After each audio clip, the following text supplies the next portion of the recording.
పాఠశాలలో సంక్రాంతి పండుగను గ్రామీణ సంప్రదాయాలను ప్రతిబింబించే విధంగా ఘనంగా నిర్వహించారు. వేడుకలు రంగురంగుల ముగ్గుల పోటీలతో ప్రారంభమయ్యాయి.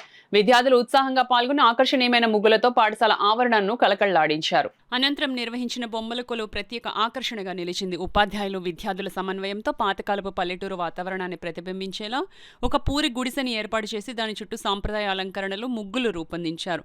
గ్రామీణ సంస్కృతిని చాటి చెప్పేలా ఎడ్లబండిని కూడా ప్రదర్శనగా ఏర్పాటు చేశారు. విద్యార్థుల ఉత్సాహాన్ని మరింత పెంచేందుకు గాలిపటాల పోటీలు నిర్వహించారు.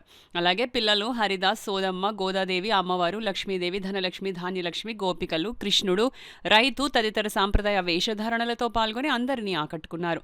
ఈ సందర్భంగా ప్రత్యేకంగా ఫ్యాషన్ షోను కూడా నిర్వహించారు. గోదాదేవి పాత్రతో చేపట్టిన ప్రత్యేక ప్రదర్శనకు అతిథులు ప్రశంసలు కురిపించారు.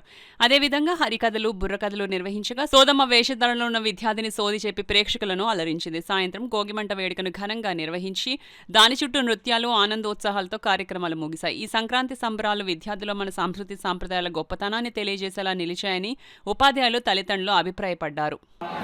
జీవితంలో ఇటువంటి మన తెలుగు సాంప్రదాయాన్ని పాటించడం ముఖ్యం.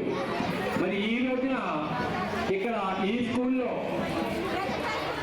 ఆ యొక్క ఆనందాన్ని చూస్తున్నాం.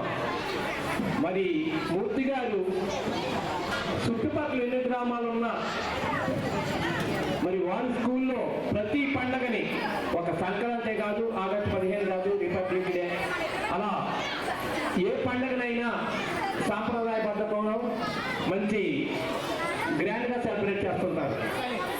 మరి ప్రతిసారి కూడా మమ్మల్ని మర్యాదపూర్వకంగా ఆహ్వానిస్తారు.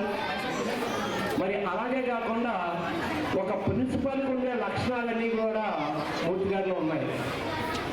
మరి గ్రామంలో చూస్తే ఎంతో కొంత రాజకీయవేత్తగా మరి గ్రామంలో అనేక కార్యక్రమాలు, పేద విద్యార్థులకి ఉచిత చదువులు, నిరుపేద కుటుంబాలకి ఆసరాగా ఉంటాం.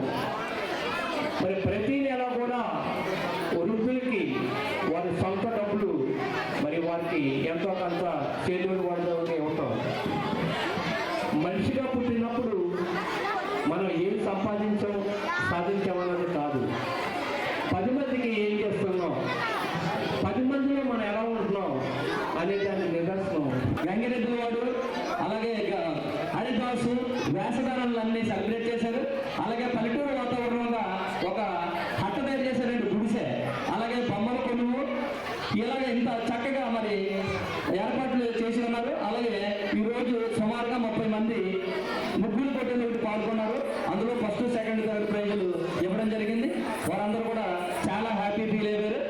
మరి ఇలాగే ప్రతి ఏరియాలో, ప్రతి స్కూల్లోనూ కూడా మరి ఇటువంటి మన పూర్వ స్మృతులు, మధుర స్మృతులు మర్చిపోకుండా ప్రతిదీ కూడా జరుపుకుంటూ ఉండాలండి. ప్రతి పల్లెటూరులోనూ కూడా అలా జరుపుకుంటూ ఉంటే మన యొక్క పల్లెటూరు వాతావరణం మరి అన్ని రకాలుగా గుర్తు ఉంటుంది. అంచేత ఈరోజు మరి పల్లెటూరు వాతావరణం గుర్తుంటుంది.